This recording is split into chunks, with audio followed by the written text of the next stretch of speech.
Starting. Yes, it started. Hello, Jan. How are Hi, you? hi, Jeff. I'm doing good. How are you? I am doing very well, very well. I can never tell with these hangouts exactly when they start, but anyway, I think we are live now. This is Jan and Jeff, and number 19. Yes, Another week in France has passed. yes, yes. And it's been a busy one. Actually, it's been busy for me because the sales have started. That's right, the sales, everybody, and it's yeah, Absolutely. sales have, and this year Yeah. there's 6 weeks. Right. They kind of vary between 5 and 6. And this is strange. This has been going on from the time I've been in France, and I don't know why they still have government controlled sales. I mean, they have them for winter and they have them for summer. They have them twice a year. And but in between time, I mean, there's stores that have various promotions and this and that, which I don't know what the big difference is, but legally the stores are held to two big sales a year. Right. And like I made two great deals. I had two things I really, really wanted that were over 100 euros, and I waited. I looked at them every day on the internet for a month now. My husband always laughs. But I went and looked at them every single day, and they were still in my basket. They were still in my basket. And you know what? At 8 o'clock on Wednesday, when the sale started, I went in and I bought them, and they were half price. They were 50% off. I paid 60 euros for something that was 125. So I'm really excited. I got some good You're very deals. excited. You know what I wanted to go to, and I didn't, is a vente privée. Oh, yeah, I hit those too. I get those too, and I was invited. I mean, Yeah. I'm a client, I'm a customer, and they have my address. I said, but I saw one. It was gonna happen, and people were actually lined up outside the door. Oh, yeah, yeah. I think in Paris they have some really big ones with electronics and furniture, and I mean I just buy little clothes and little odds and ends. And then I didn't know. And I think the idea with that is explaining what that is basically a store will invite people, and Yeah, ahead I of the don't. sales. Yeah, it's not, and it's nuanced. There's a little bit of a difference in the law, so they can get away with it. But it's true though. Right, If you right. go to America, everything is on sale all the time. I know Macy's. I mean, in fact, I get kind of tired of Macy's in the sense that every weekend you can get 20% off, and when you're smart, you can actually get 20% off during the week there. I mean, there's Yeah, always a coupon, and so this kind of in France, this makes it really fun. And on the news, they were talking that people come from Italy. And Americans like to come, the English like it, and it's just kind of this big thing because boom, 50%, because prices are a lot more expensive here. And when you get it 50% off right, from the get-go, it's kind of exciting. And I had an American girlfriend over here once that let me in on something that I don't know, maybe a lot of your followers know, but we were shopping in Paris at some of the big department stores, Galeries Lafayette and all of this. And I know that actually some of the stores in Cannes, you can do this too, but I think anywhere in France, if you buy a lot, let's say, I mean, it's a couple 100 euros, they can give you a receipt with the TVA, with the tax, CVA. TVA set aside, and you can claim that at the airport. Yes, I saw that. Yeah, There's a desk or somewhere you can go. I mean, I can't do absolutely. it. Yeah, We can't do it because we're residents. But if you're a right, non-resident, then you can kind of prove right. do it. If you're a non-resident and you're on vacation, ouch, and you buy a lot, you want to keep those receipts. You want to ask the businesses if they can give you an extra receipt where the TVA really just shows up, whether it was whether you paid 20 euros or whatever you had to pay in TVA, and then get to the airport early, or now you can just Google it. But you can claim the tax, getting the tax back. Yeah. I tried to do that one, thinking maybe it would work in California. Are you? Because I had a lot of, I paid a lot of tax in California, and no, you can't do that as a tourist. You just can't do that like in Europe. Well, something. No. But people should know that. Yeah, it's worth looking into. Worth looking into, yes. And did you see? We were talking about the back last week, and there were the kids. Yeah. They kind of had a revolt, or they were complaining about it. They didn't understand what the word cope meant. They couldn't cope because they didn't know what cope meant. Right, coping with something. But the question was really strange. You have to admit, the question was, how would you cope with being accused of rape? And, these are kids that are 17 years old. So all of a sudden you're asking them to go into the mindset of a rapist, and they have to, and respond how they would cope with being accused as a rapist. But, I guess it was based on a book that I can't remember what it was. I read your little article. What was the book? It was a classic with an English. Yeah.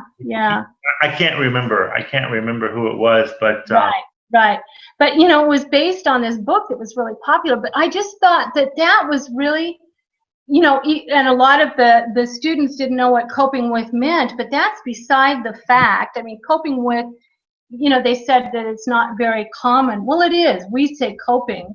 I mean, that's, it's pretty basic English to use those words.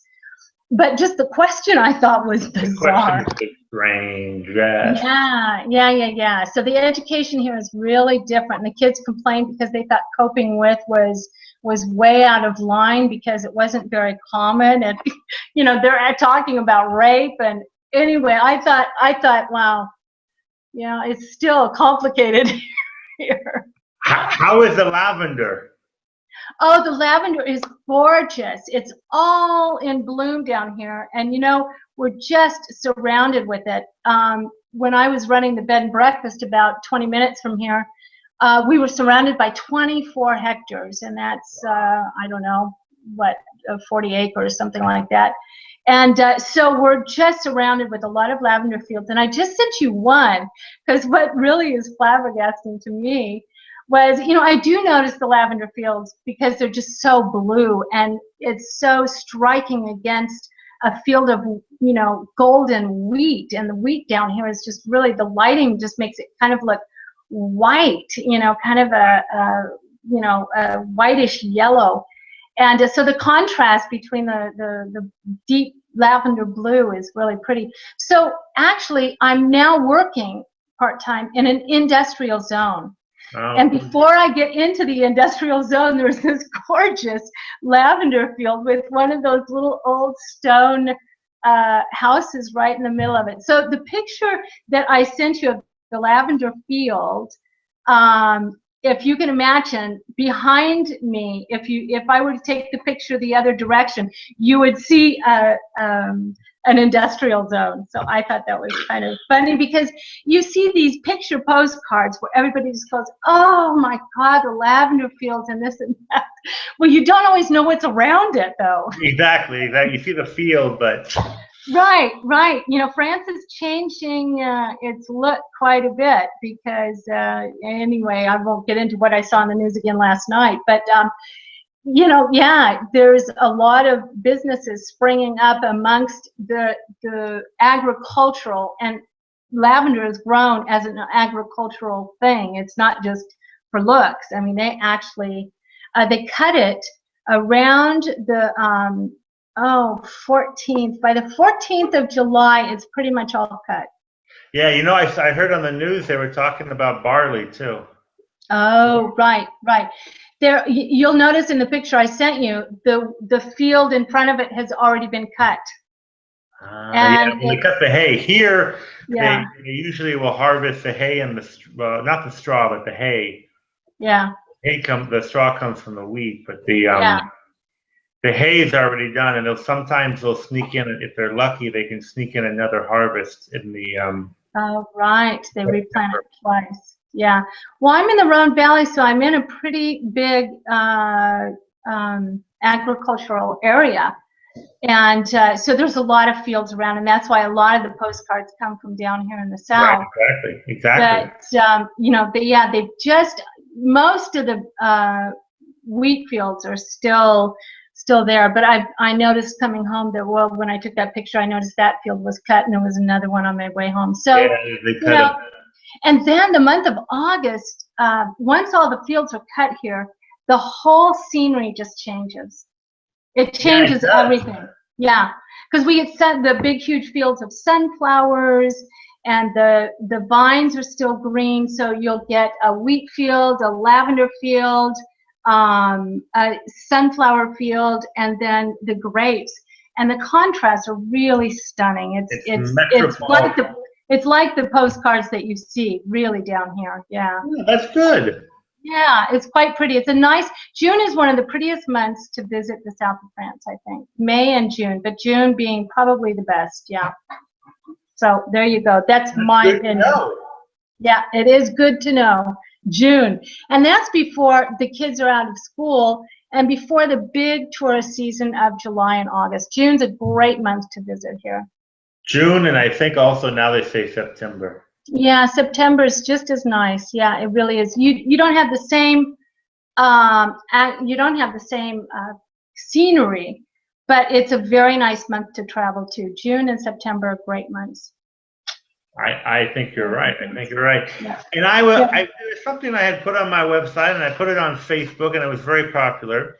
These were 5 French idiosyncrasies that I still have not gotten used to, or I can't do. You know, when you sent that to me, I thought, because you said they were still things that irritated you, and I thought that it was general Americans that came up with those idiosyncrasies. No, and I was reading it thinking, how dumb are these people? Not knowing it was you, Jeff. Sorry. It was me. Don't you hate tea in a bowl or coffee in a bowl? No. You know, I mean, here at home, I don't drink it in a bowl, but because every time I drink it in a bowl, I'm on vacation somewhere because that's all they have are bowls. Yeah. So it's a bit different. And a bowl with tea or coffee in winter, it's the part of getting your hands around that bowl, and they heat your hands up. Well, that was my thing. Is why would you have something hot you can't hold? But anyway, that make a little sense. So the first one I had was a tea in a bowl or coffee. Yeah. The second one was the bande dessinée, the comic books, and I just can't get into those. I understand they're not comic books at all. They're not your typical comic books. Not your typical comic books. I understand that. But we keep a few by the toilet here. I know everybody. That's what everybody does. Everybody keeps them by the toilet. They're a quick read. Yeah, I guess it is a French thing. Yeah, their comic guys are a bit different. It is a French thing. And then the other one was eating cake with a spoon. Oh, now see, you just haven't been here long enough yet. I've been here almost 20 years. That's the only thing, because you know what? When I go back to the States now, it seems really odd for me to set the table and not put spoons up at the top because I've just spoon goes at the top. Absolutely. Been doing it for so long. I mean, and in the ice cream with a spoon, but a cake. Well, yeah. But no, I in fact now even in the States I would always take a spoon to eat dessert. And people would say, you know, where's the forks? I'm like, well, we eat it with a spoon. Well, the next one, you just get used to it, I guess. The way the French park. They park their cars anywhere. Oh. I don't have anything to say about the way they park or the way they drive. No, okay, all right. Well, you skip that. You know why? Because I've just gotten like they are. You've gotten like they are. You know, when years ago, I had this little Renault 4L, and I remember my son being in a baby seat in the back. But I would just park on the sidewalk anywhere I could. I'd leave the kid in the car, and I'd run in here and run in there.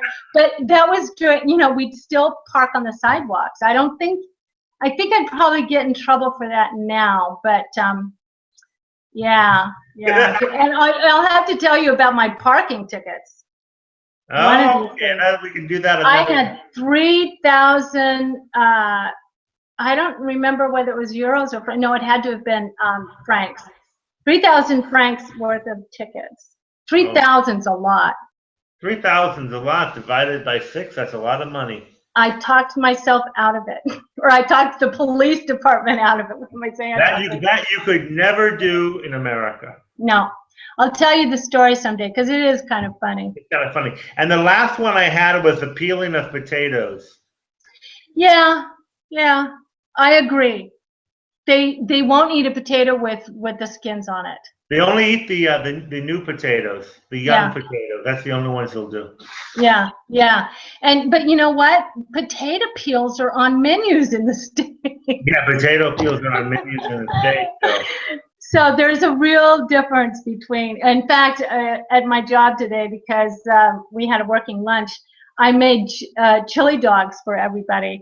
And they liked them once they ate them, but you know what? It still is just makes me laugh because they sat down to eat them with a knife and a fork. I'm like, no, you just pick it up and cram it in there. You cram it in there. Well, and they all sat there eating their chili dogs with a knife and a fork. So I actually should have taken a photo.